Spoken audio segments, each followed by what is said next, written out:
Hello all. In the previous session, we have discussed about the epithelial tissues in the first part. Now we shall conclude the epithelial tissues discussing about the cellular junctions or the cell junctions between the epithelial cells, and we'll continue forward with the connective tissues. So the cell junctions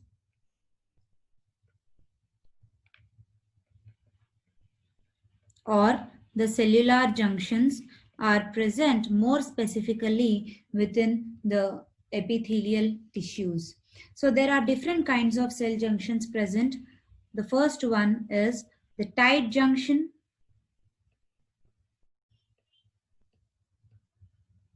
followed by the gap junctions,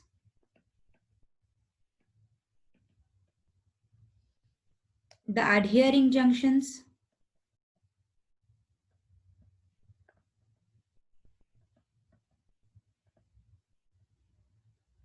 zonular adherence,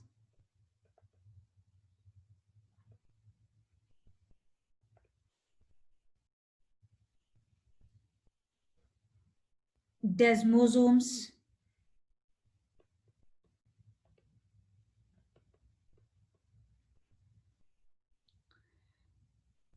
desmosomes are otherwise called as the macular adherence,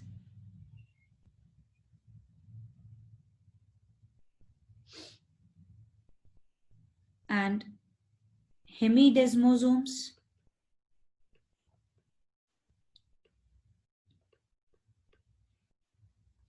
and lastly the intercellular junctions.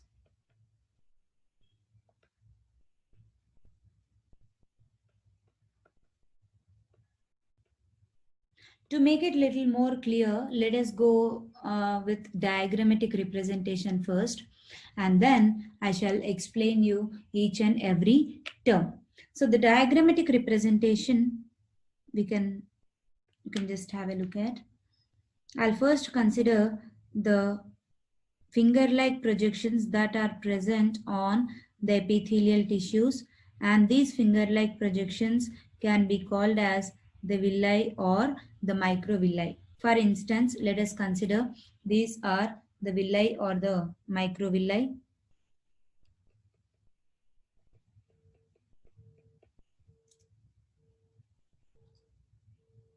The cilia and the microvilli are present over the surface of the free surface of the epithelial cells this way.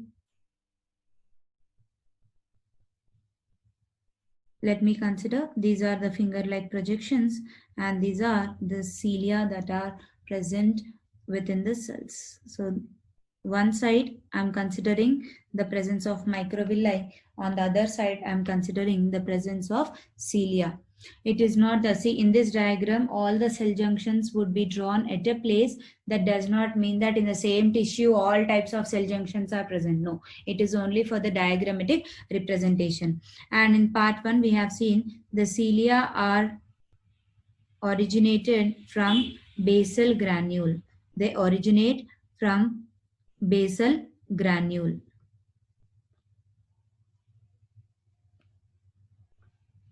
Right. Let us see next. At one location, I would just extend it little bit downward this way. This side is totally one cell. In this direction I'm taking, this is totally one cell, and this is totally the other cell. And in between these two cells, there are the cell junctions present. So here I'm drawing the cell junction, and there is the first one is the tight junction, which does not allow any particles to pass through it. This is the tight junction. Tight junction is also otherwise called as the zonula occludens. It is called as zonula occludens. And tight junction is followed by the intercellular spaces in between two cells. Certain spaces might be present. So what are these then on both of these sides? These are nothing but the cell membranes of two adjacent cells. As I told you, this side is This side is one cell, this side is the other cell, and these will be the cell membranes of the adjacent cells. Adjacent means beside. So here is the intercellular space present. That means little space is present between two cells. The space between two cells is called as intercellular space.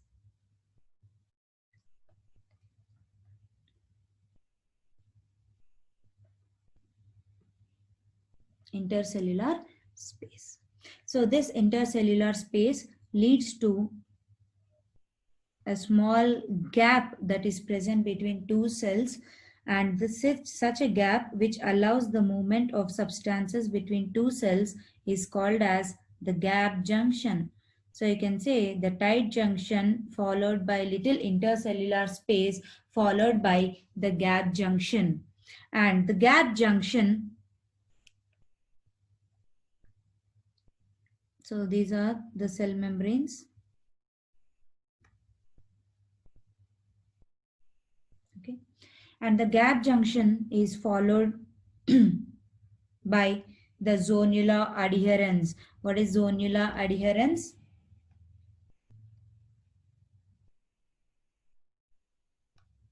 This is the zonular adherens. And here in zonular adherens, there is a dense plaque-like structure that is present on the walls of the cell membrane. On the cell membrane, there is a dense plaque-like structure present on the cell membrane, from which very fine microfilament-like structures will originate. These are the fine microfilament-like structures which are originate, and this dense structure is called as the plaque, and these are the microfilaments. So if such microfilaments are present, such a cell junction is called as the zonular adherens. Both of these together will form the cell junction, the zonular adherens. And the zonular adherens is followed further downwards by desmosome. The difference between the zonular adherens and the desmosomes is nothing but the microfilaments which are present in the zonular adherens. They are also present in the macular adherens, otherwise called as the desmosomes, but they even protrude inside the intercellular space also. So here you'll have a dense plaque of protein present. Dense plaque of proteins present. Let us write it as, mention it as the protein plaque. And this protein plaque also leads to the emergence of the microfilaments like this. These are the microfilaments, and here the microfilaments are called as tonofibrils. Microfilaments are called as tonofibrils. And these microfilaments not only present outside, but they also protrude inside into the intercellular spaces. Previously, they are absent here in case of zonular adherens, but now they protrude inside the intercellular spaces.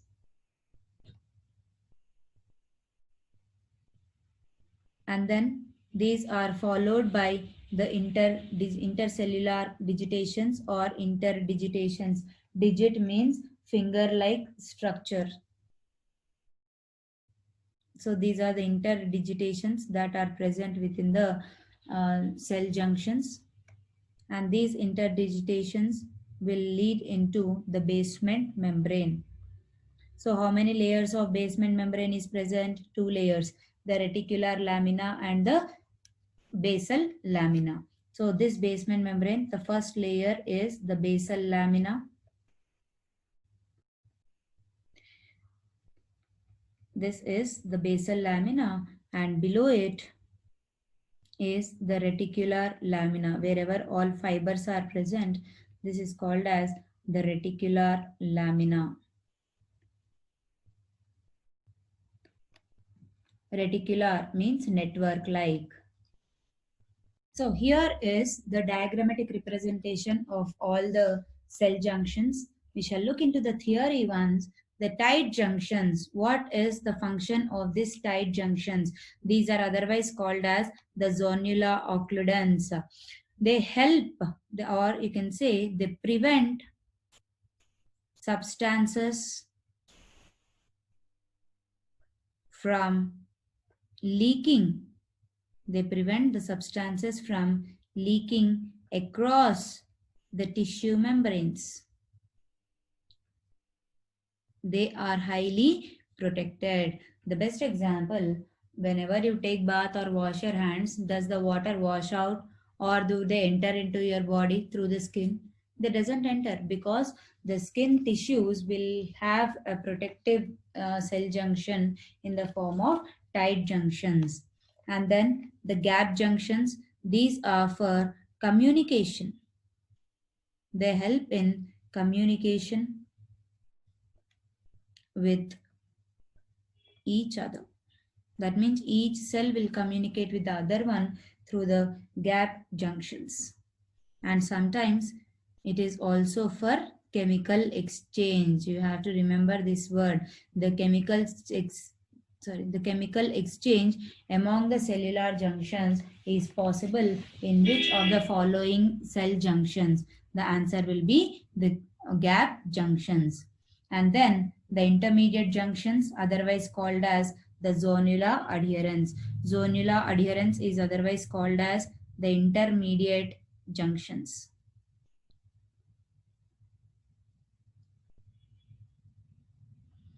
So below the gap junctions, you can find the presence of the intermediate junctions. Intercellular spaces are present. This is the intercellular space, and this intercellular space is clear.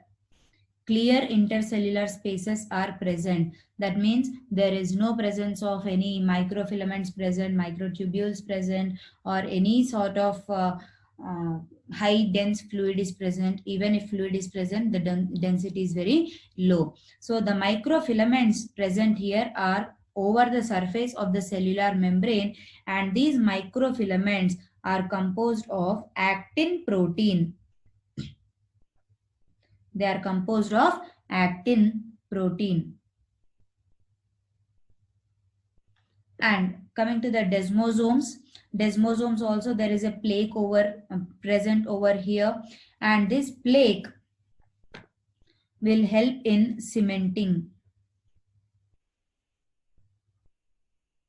Helps in cementing. That means adhering.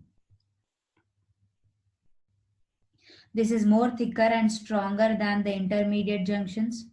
Certain disc-like structures are also present. Protein plates, whichever present here, the protein plates, they are very much thicker when compared with the intermediate junctions. And whatever the microfilaments that are present here, the so-called tonofibrils, in case of intermediate junctions, the microfilaments are made up of the actin protein. But in case of desmosomes, the macula adherens, the tonofibrils are composed of not actin protein but the keratin. They are composed of keratin protein. And coming to the followed by intercellular junctions, or these are interdigitations. Digit means finger like. Interdigitations, that means in between. So in between two cells, certain finger like projections may be present. They are called as interdigitations. These are helpful in increasing the surface area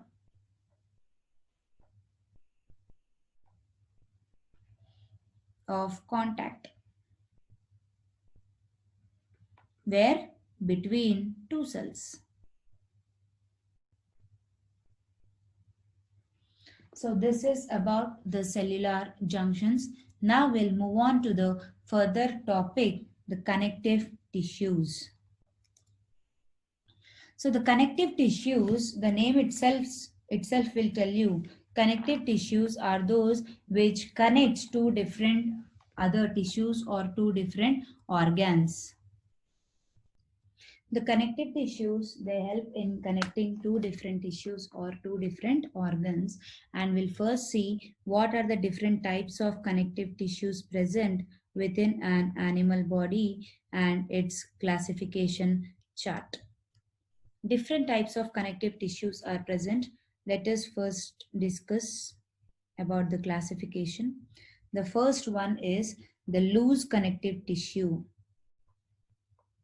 Loose connective tissue, the dense connective tissue,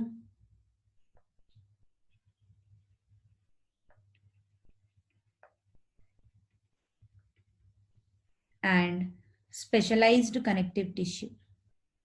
So on a broad sense, connective tissue can be classified into three different types: loose, dense, and specialized connective tissue or special connective tissue. The loose connective tissue can be classified into two different types again. One is called as the areolar tissue and the other one is the adipose tissue. Areolar and adipose tissue. And when it comes to dense connective tissue, it is again classified into two different types: the dense regular and dense irregular.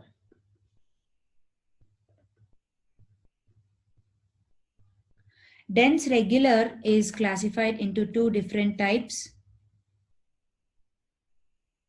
the tendon and ligament.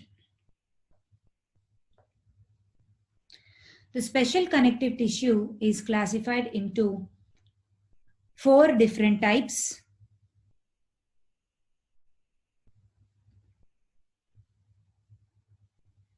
One is called as the skeletal tissue. The skeletal tissue is further classified into two types: the cartilage and bone.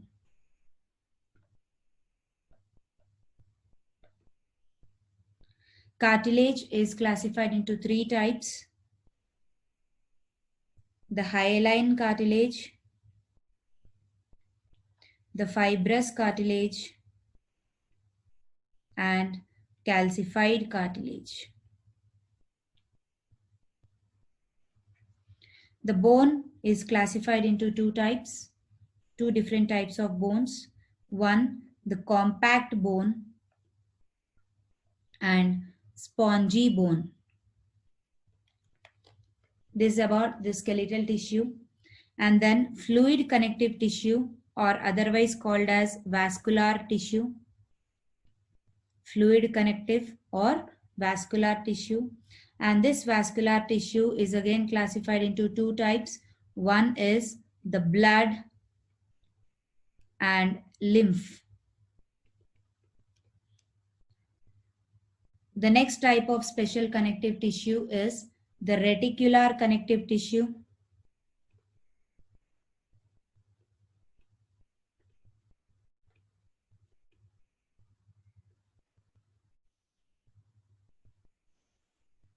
Pigmented connective tissue.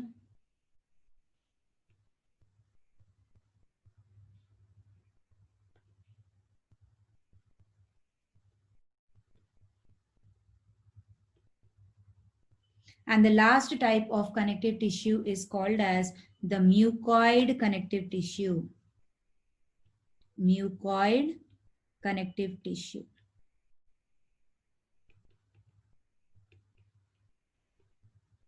So once again, I'll give a brief classification of this flowchart.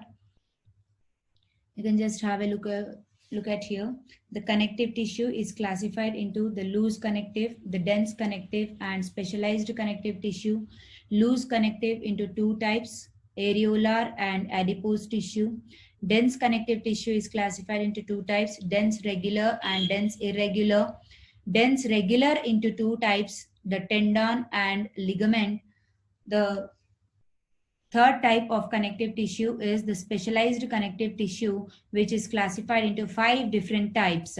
The first one is the skeletal tissue. Skeletal tissue is classified into the cartilage and bone. Cartilage is further classified into 3 types: the hyaline, fibrous, and calcified. Bone into 2 types: the compact bone and the spongy bone. The next one is called as the vascular tissue or the fluid connective tissue, which is of 2 types: the blood and the lymph. The third type of the specialized connective tissue is reticular connective tissue. The fourth type is the pigmented connective tissue, and the fifth type is the mucoid connective tissue. Now we'll discuss each connective tissue in detail. The first one, the areolar connective tissue.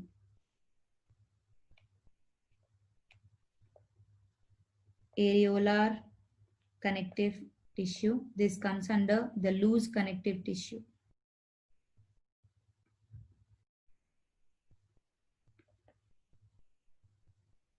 It comes under loose connective tissue. So this is the most widely distributed,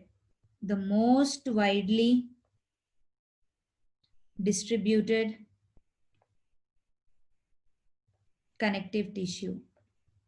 So you have to remember, a question may be expected: which of the following tissues is most widely distributed in animal body? It is the connective tissue. In connective tissue, which of the following connective tissues is most widely distributed? That is areolar connective tissue.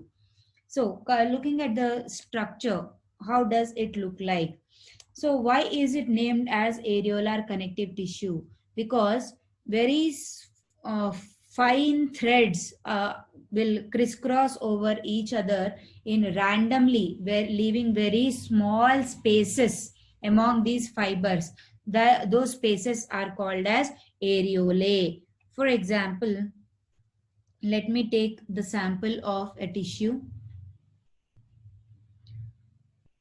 If this is one simple sample of a tissue, you can see the fibers would randomly move over each other within the matrix. This free space is called as the matrix. So within the matrix, the fibers would crisscross over each other, leaving very small spaces, and these spaces are called as areolae. So such type of connective tissue is called as areolar connective tissue.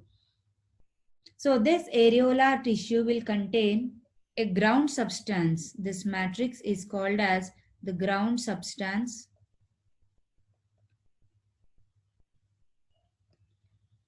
Apart from this, we are speaking about the fibers. The fibers crisscross over each other, right? So fibers are present. These fibers are the white or yellow fibers, which are generally made up of proteins. Which proteins? Again, 2 different types of proteins are present: collagen protein and elastin protein. Collagen and elastin proteins are present. And components on areolar tissue is a very frequently repeated question. It contains certain types of cells also present inside. Maybe the macrophages. They have certain cells called as the macrophages. They may also have lymphocytes.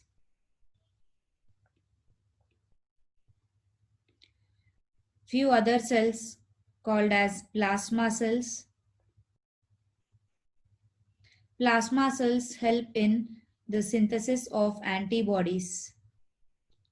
Synthesis of antibodies. Lymphocytes, immunity. Macrophages, they undergo a process called as phagocytosis. Certain pigmented cells also may be present, which gives the color in general. So such cells which gives color are called as chromatophores.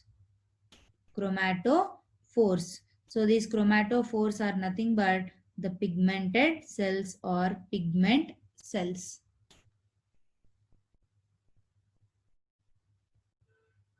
Some specialized cells are present inside, which are called as the mast cells. Mast cells. And these mast cells are the modified forms of basophils. These are the modified basophils of white blood cells. So white blood cells is again classified into different types. One of the types of WBCs is basophils, and these basophils will get modified and take the form of other type of cells called as the mast cells, and the mast cells will secrete certain substances like they secrete histamine, serotonin, and heparin. Heparin is an anticoagulant. You should get it out. Whenever the blood comes out of our body, it immediately gets clotted or coagulated. But when it is inside the blood vessels, why the blood will not get coagulated? Why the blood will not get clotted? It is because of the presence of heparin. So heparin is an anti-blood coagulant which is secreted naturally in the body. So if there is any lacking of heparin quantities in the blood, it leads to internal hemorrhage or internal blood clotting, one of the reasons. And when it comes to serotonin and histamine, they are the vasoconstrictors and vasodilators. What are vasoconstrictors and vasodilators? Those which reduce the diameter of the blood vessel, they are called as vasoconstrictors. Those which can increase, those which can relax the diameter of the blood vessel, they are called as vasodilators. Of these both, which one acts as vasoconstrictor and vasodilator then? Generally, the serotonin is a vasoconstrictor which can reduce the diameter of the blood vessels, or you can simply say the endothelial diameter will be reduced, whereas histamine is a vasodilator which acts opposite to the serotonin. Then what is the location of this areolar tissue? Where is it present? The location, generally areolar tissue is present under the skin,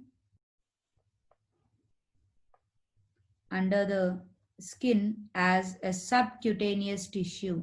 Subcutaneous means below the skin. It is also present around the muscles, around nerves, around blood vessels too. In plants, if you compare, parenchyma is called as a packing tissue, right? Here in animals, areolar tissue is called as a packing tissue. It is also present around the blood vessels. It is also present in gastrointestinal submucosa. Gastrointestinal submucosa. The entire alimentary canal is divided into different tissues, different layers. Of them, submucosal layer is one, which you would be learning in detail in digestion chapter. It also will form the internal framework. Internal framework of many organs. It forms internal framework of many organs. So for this reason, it is called as a packing tissue. Areolar tissue is called as a packing tissue as it is present around almost all the organs. When it comes to the functions, what are the functions of areolar tissue? The functions, it binds the parts together. It binds different tissues or organs together.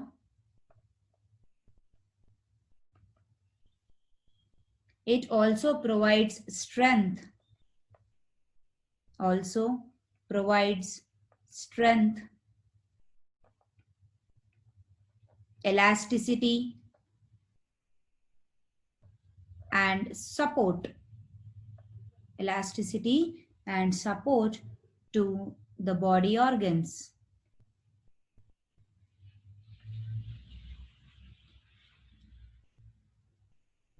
So this is all about the areolar tissue. And the next type of the connective tissue is, loose connective tissue is the adipose tissue. Adipose tissue. Adipose tissue, in simple words, it can be called as a fat tissue. It can be called as a fat tissue. That means this is the tissue where fat can be stored. So the adipose tissue will consist of cells called as adipocytes. The cells of adipose tissue are called as adipocytes. And these adipocytes shape, if we look at, they can be either spherical or oval. Spherical or oval. If we just look into a sample tissue like this, the adipose tissue, you can find very large spherical or oval cells present within the tissue. So even in this adipose tissue, the deposition of fat might not be same. For example, if the fat is if the fat in adipose tissue is deposited as very small lobules, many fat droplets are deposited. Such a type of fat is called as multilocular fat. And of course, in adipocytes, nucleus is also present. Adipocytes, nucleus is also present. And if fat is deposited like this as many fat droplets, such a type of a fat is called as multilocular fat. Many, locular, lobule-like structure. It is called as multilocular fat tissue. On the other hand, sometimes what happens is a very big fat droplet will be deposited into the adipocyte, pushing nucleus to the peripheral region. So such a type of fat where one very big fat droplet is deposited, that is called as unilocular fat. Unilocular or monolocular fat. Multilocular fat tissue or monolocular fat tissue. It is nothing but it all depends on how the fat is getting deposited. So if at all a single monolocular fat is being deposited, such type of cells are called as signet ring shaped cells. Signet ring shaped cells. So signet ring is something, a ring of this kind. Okay, so such a type of appearance is given by the monolocular fat. So they are called as signet ring-like cells.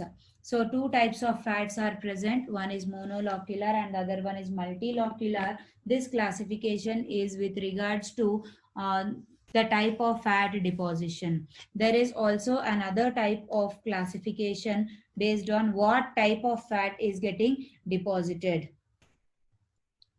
The monolocular fat is usually the white fat, whereas the multilocular fat is usually the brown fat.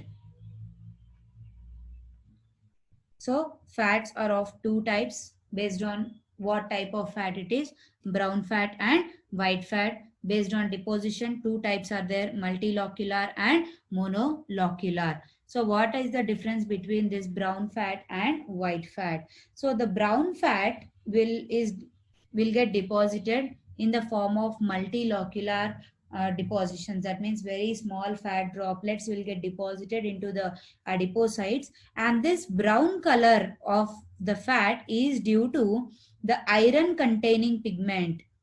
It is due to iron containing pigment called cytochrome. So this iron containing cytochrome pigment is present in the fat, so it gives a brown colored appearance, whereas such pigment is absent in white fat. So you can write cytochrome pigment is absent. Cytochrome pigment is absent in white fat.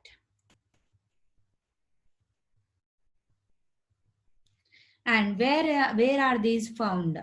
So the brown fat is found more in hibernating animals, in hibernating mammals.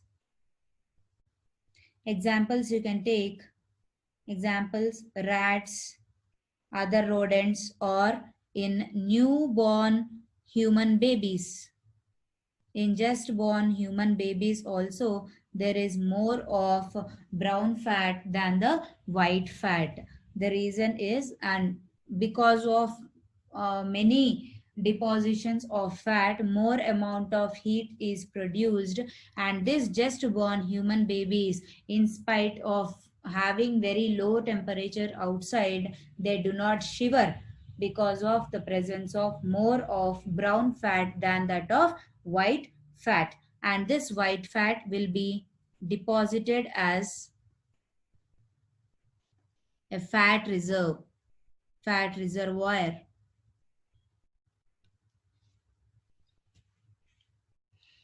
And location, where are these adipose tissues present? Location, these are present around, again, subcutaneous, that means below the skin. They are present around internal organs like heart to protect them, around heart, around kidneys, so that these internal soft organs will not get damaged, around eyeballs.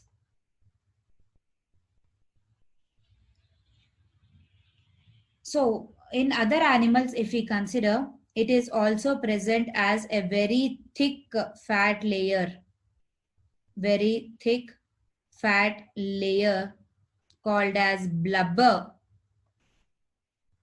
in whales. Whales, as they live in very low temperatures in the deeper layers of the ocean, the adipose tissue is present as a very thick layer, and it is called as blubber in whales. And it is also present in hump of camels, in fat bodies, in yellow colored fat bodies of frog,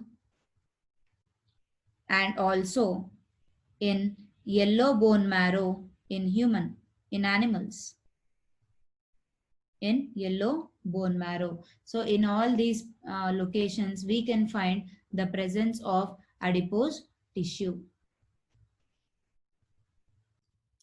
The functions of adipose tissue are: why do we need the presence of this adipose tissue?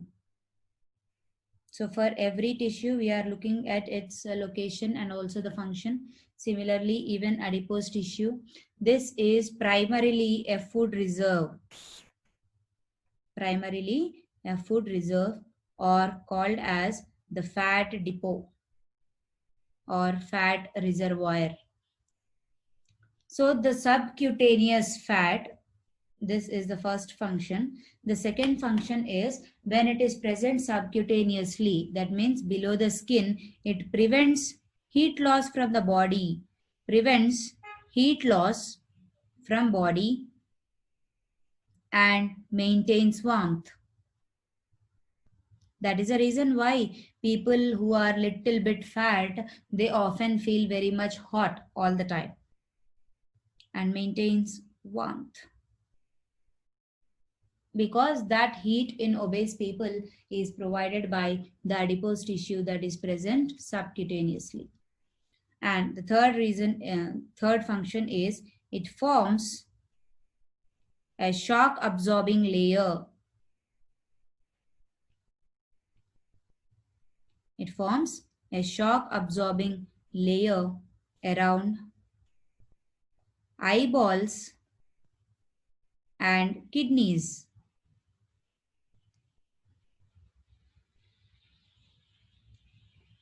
if at all excessive accumulation of fat takes place. Such a condition is called as adiposis.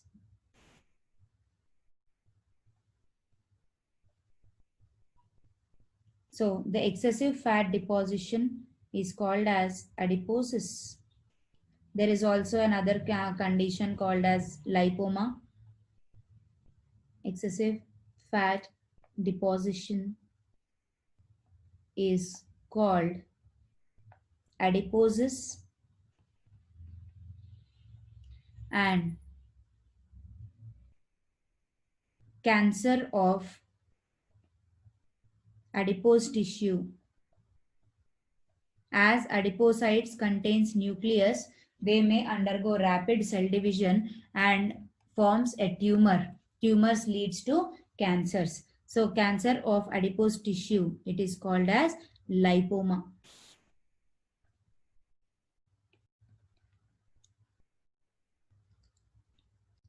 So this is the end of loose connective tissue, and we would be continuing with dense connective tissue in the next part.